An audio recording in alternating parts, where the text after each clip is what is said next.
Welcome to Turrisk Tenno Lab. I'm Turrisk. I've been playing since 2016 with one extended break. This is going to be the first in a series of build videos on Warframe setups that can survive Steel Path and other high-level content. I'm going to try to keep these practical for actual play, and the builds should be seen as suggestions for your own. I do these because most of the Warframe builds I've seen on YouTube don't quite work, and I figured I had something to contribute to the community. There are great YouTubers out there, and they also have some great builds. I think conversations about how to do this stuff the best are worth having. So I'm always open to input, and most of them are too. To begin with, let's start with an actually dangerous Nekros build.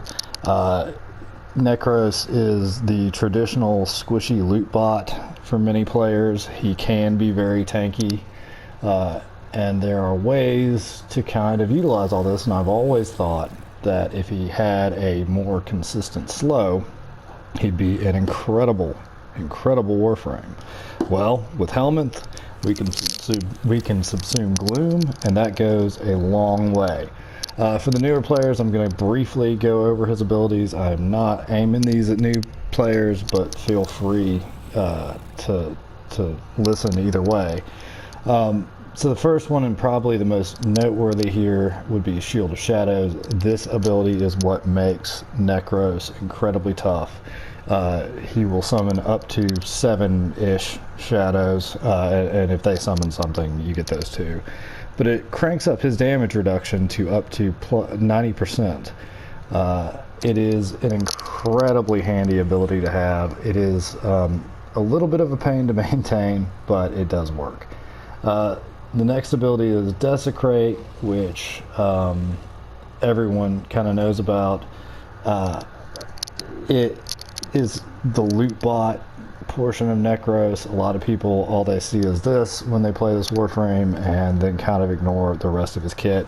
I think that's a bad choice. It does really benefit from his augment and also equilibrium. Between these two, he has a ton of power that he generates. The last one that I'm going to go over is Soul Punch. Soul Punch is really a useless damage ability, although it's kind of fun to knock something off a cliff every now and then. Otherwise, it is used to maintain Shadows of the Dead. It's a much cheaper thing to cast, and it can help heal them. Let me show this thing off a little bit before I talk about the actual build choices. So I like testing on 160 heavy gunners. They are a pain. They will wreck you if you're not paying attention. And I can't go any higher in the Simulacrum. So that's what I do. Let's do a first quick round. I've got a high enough power strength on this build to where everything is just super slow. And it works. I mean, you can do just Gloom and not pay too much attention to it. Let's add the shadows in. I've killed a few things earlier in here, so I've got some loaded. But I'm not getting touched. They're barely moving. And it stays like this for the whole time. The shadows take a little bit of aggro off you. This build can live through Steel Path. I've taken it a few hours in, and it works wonders. Alright, so let's shut that down and let's show off the build. I will say this, you do have to cut off Gloom every now and then and watch your energy with this build.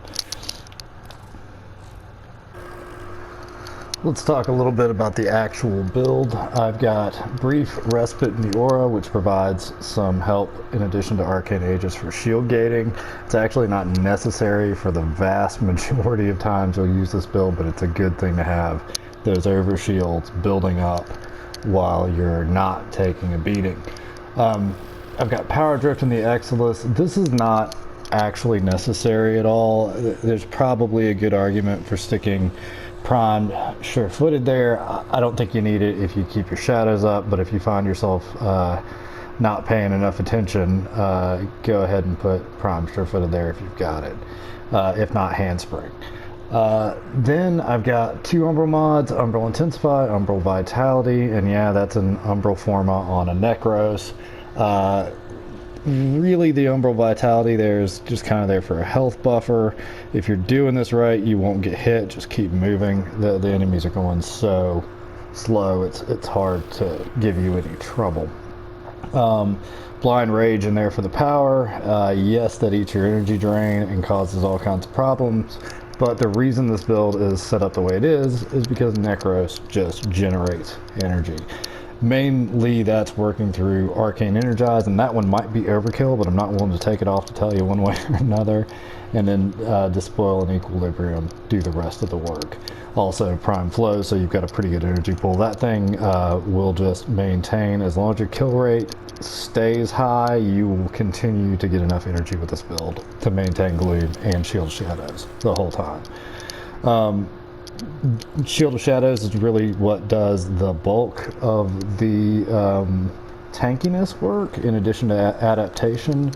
I have such a high power strength and power drift in the Exilus to make this stack up to that 90% cap as fast as possible.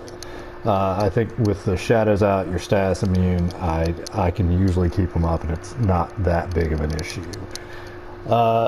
There is an argument for taking Gloom and subsuming that onto Shadows of the Dead and doing a creeping Terrify build. That does work. I don't like it, but it does work. It will slow them to a dead stop. It's kind of fun. It's just not my play style, but it's something to consider. You could try to find a way to cram health conversion on the build, because Nekros is really good with that, oddly. I don't think it's necessary because you're barely getting hit anyway, and when you do, hopefully you've been casting enough stuff to shield gate. Anyway, that's the build. Hope everyone enjoys it. I'm gonna try to keep posting these, and sorry about the video quality. I'm a PS4 plebeian at the moment, so I'll have to get a capture card or something if these take off. But in any event, enjoy, and I'll see you next time.